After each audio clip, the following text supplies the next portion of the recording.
Greetings everyone!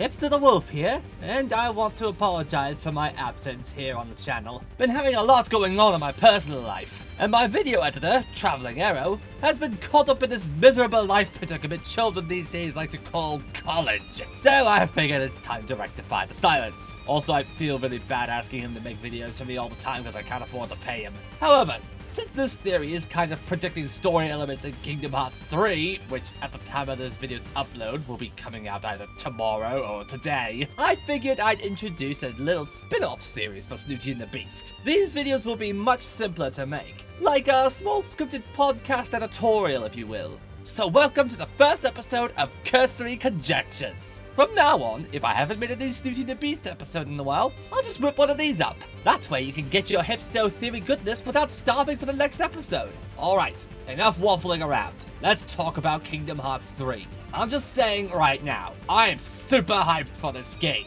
I also didn't start saving up for it in time, so I'm pretty much gonna go into an internet lockdown mode for about 6 weeks so that I can save up for the game, and then play it without spoilers hitting me like a truck. However, one thing that bugs me about all the marketing and interviews regarding this game revolves around what the ending of the game might end up being. Tetsuya Nomura, the head writer of the project, has gone on record saying that while this will not be the end of the franchise as a whole, this is going to be the end of what he calls the Zehanot saga, and that whatever game comes next, it will most definitely involve Sora in some way. There's a lot of other tidbits as well. Nomura also proceeded to say in another interview earlier in 2018 that this was going to be the darkest entry in the entire franchise, and that he's also very nervous about how people might react to the ending, saying that fans might not be ready to accept the ending in the form it has taken.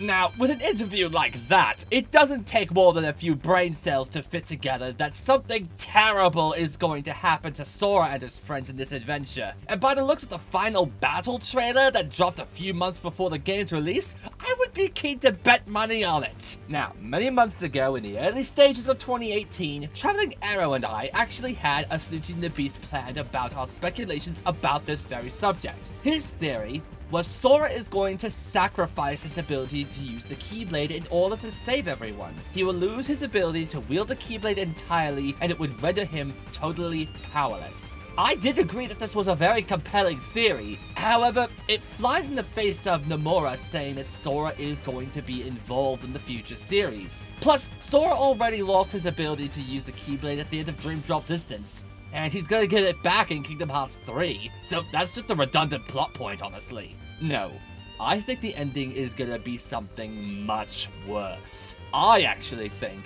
that Sora is going to succumb to the darkness completely and become a villain in the next saga. In fact, I think he's gonna be the final battle at the end of Kingdom Hearts 3. Let's put the pieces together. Sora has succumbed to the darkness twice in the series so far. The first time he became a Heartless in the first game in order to free Kairi's heart using the Keyblade of Hearts and becoming a Shadow. In Kingdom Hearts Recoded, yes, I am referring to Recoded, there is one plot point everyone always seems to think is completely pointless, but it couldn't be more blatant in its foreshadowing. You see, when King Mickey digitized Jiminy's journal, he also created a version of Sora in the book, as well as his Heartless. Sora's Heartless eventually went out of control and started tearing the digital world apart. It became very powerful. Sora himself had to deal with it. I always found Recoded to be a very interesting entry into the series. People think it's pure filler, but I consider it a character study for Sora in particular. It's true that this isn't the real Sora, but that's what allows the developers to experiment with Sora even further. We get to see Sora in his purest form in Recoded. Even when he has nothing to gain, even if he's just a digital avatar, he still wants to help Mickey. But his Heartless, it's nothing like Sora when he became a Heartless in the first game. Even after Sora went Heartless, he was still harmless. Docile even. But when we see it in the digital world, it's wild, full of rage, and extremely strong. And then we get to Dream Drop Distance. The entire reason he lost his ability to use the Keyblade in the first place. The entire time Sora is exploring the dream worlds, Xehanort is constantly assaulting Sora, both physically and emotionally. The entire game, they just beat Sora down little by little, never giving him a break, constantly whittling him to nothing, until finally, he just gives in entirely and begins to succumb to the darkness. If not for Riku, Sora would have become another vessel for Xehanort right then and there. Oh yes, also, Riku is a playable character in Kingdom Hearts 3. That's awfully convenient. So that's what I think Kingdom Hearts 3 has been built up to all along.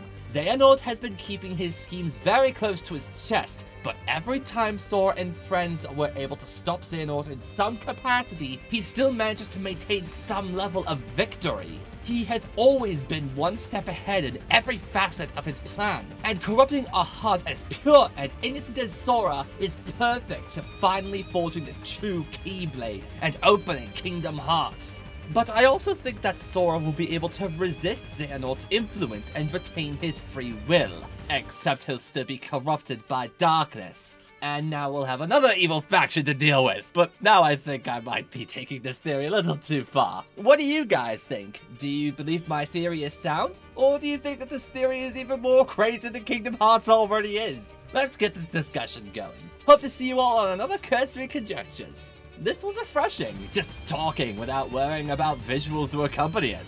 I'm Hipster the Wolf, and I'll check you guys later.